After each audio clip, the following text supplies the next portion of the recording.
Hey guys, Uncommon Effect here. Today, doing a review of the Ho-Ri Type 1. I just wanted to get all the gameplay I could and get it maxed out and done with so that I could fully learn the tank. And I'm not gonna lie, like I said right there, the tank isn't my favorite in the line. The Tier 7 was much more enjoyable to play, but I'll be explaining the reasons why. So, first, we'll talk about the good things about this tank. It has 1,100 hit points, which isn't bad for a tier 8 TD. The view range is 253 meters, which, again, average for a tier 8 TD. Now, the good thing about it is its DPM. It has 2,794 damage per minute, and its average is 400 AP. To be honest, I did like it a lot. I really did like the gun a lot of this tank. While I was having this gameplay here, it wasn't fully maxed out, but you can fire 6.99 shots every minute, and the reload time when it's fully maxed out and with all the equipment unlocked is 8.59 seconds. So it's not a terrible reload. So every 8.5 seconds, you're getting roughly 400 average damage each shot with your AP, which honestly, again, it's pretty good. I did like the aim time and the accuracy of this tank. The aim time is 1.87 seconds, which again isn't bad at all. When using this tank, the tier 7, you want to play it more aggressive, right? And that's what I said in my last video. But this is more of a standard TD. You want to learn how to play it as a supporting role, not really playing it aggressive. Just because it doesn't have the armor to support the tank. It really doesn't. So later on I'll be describing the armor profile with you. But it's basically, the way you want to play this tank is basically a more mobile Ferdinand. That's what I really felt like when I was using it, was the Ferdinand. Its accuracy, the gun, again, isn't terrible, but you're going to get those odd misses. And just because the reload isn't the best, it's not the worst, but it's not the best, just like this shot here, if it was a second earlier, I could have gotten it. But honestly, the tier 9 I've been playing for a bit, and the tier 9 is much better than this tank. The reasons why I don't like this tank is because of the armor. The armor on it is, like I said, it's like the Ferdinand. If you're up against top tier players, if you're in a top tier game with a lot of tier 7s, you're going to get a lot of bounces. But majority of the tier 8 and tier 9 especially, you're getting penned. Your tank is so easy to go through, and a lot of the times it's just so annoying. Looking at the armor there, that's on an angle. So that lower plate there is so easy to pen. The tier 7 SP1C can pen your lower plate with this tank, or with on this tank, and it's really annoying. But the way you want to play this, like I said, is a supporting TD role, just helping your team go first, or letting your team go first, and like getting some supporting shots afterwards. So that game, I aced. I have 3 ace gameplays for you today, so we're going to go through the armor. As you can see, this front plate, like I said, is really thick, 190 millimeters. That's your strongest point. The weak points of this tank are to the left and right of the gun mantlet, and they're coming in at 150 millimeters. But when they're angled, like I'm showing here, if you're angled towards the person, you're going to get penned really easily. The armor becomes nothing. It's like butter. So what you want to do is you want to wiggle your turret until, like, when they're shooting that side, you want to wiggle, just like I am now. So the bottom, like I'm showing here, the wiggling does help. Like, it's really hard to block shots in this tank. The lower plate isn't terrible at all, but the top portion of the tank, that little hatch there on the top that looks like a triangle, it's 55 millimeters.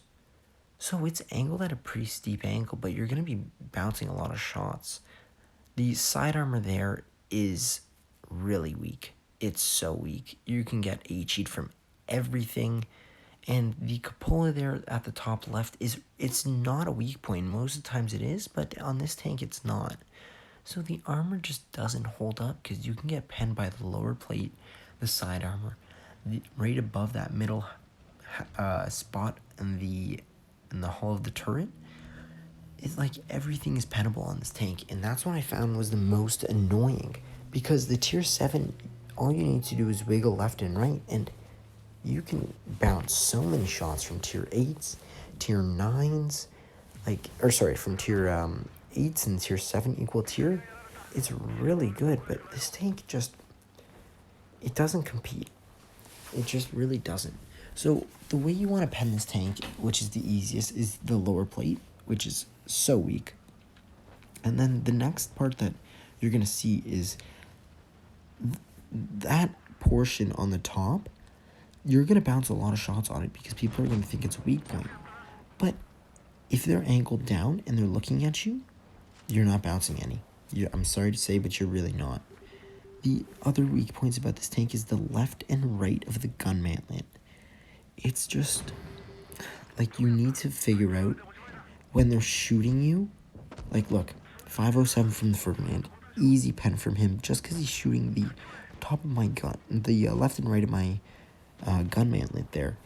When you're angled towards them, you're getting no armor. So what you want to do is when people are looking at you, you need to look the same way that they are. Like if they're shooting at your left hull, you want to turn left just so the angle becomes a lot harder to pen. And that's normally what you want to do on this, it's really hard to get used to.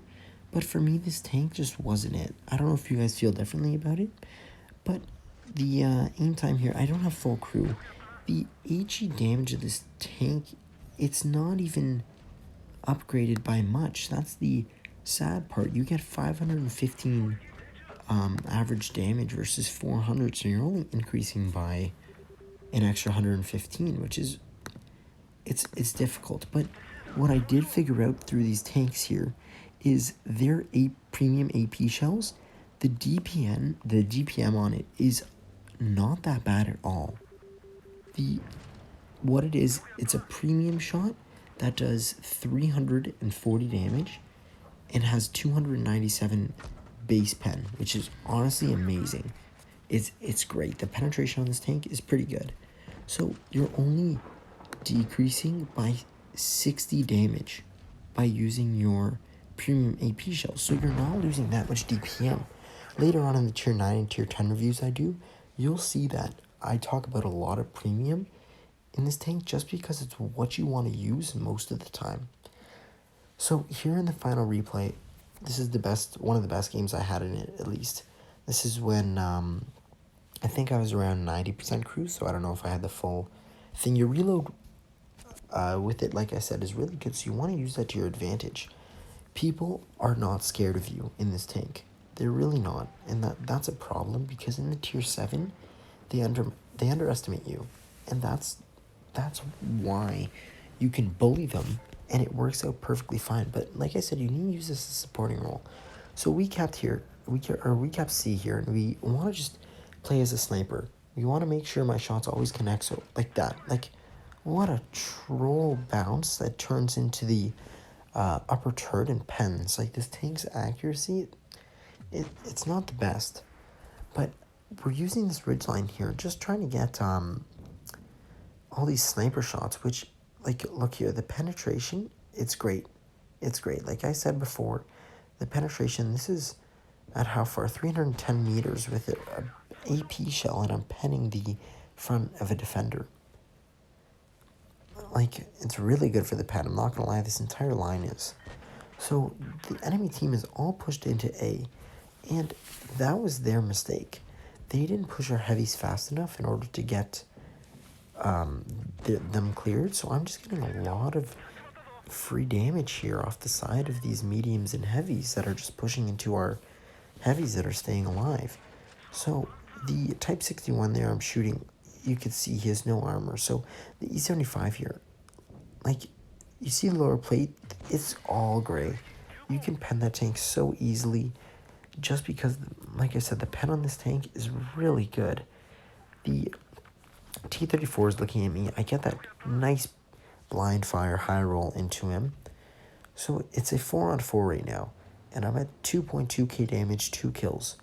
So I'm going to quickly shoot at the Yag Panther 2. And I'm going to quickly pull back. The reason why I'm pulling back is just in case I got spotted. I really don't want to get shot by the E75.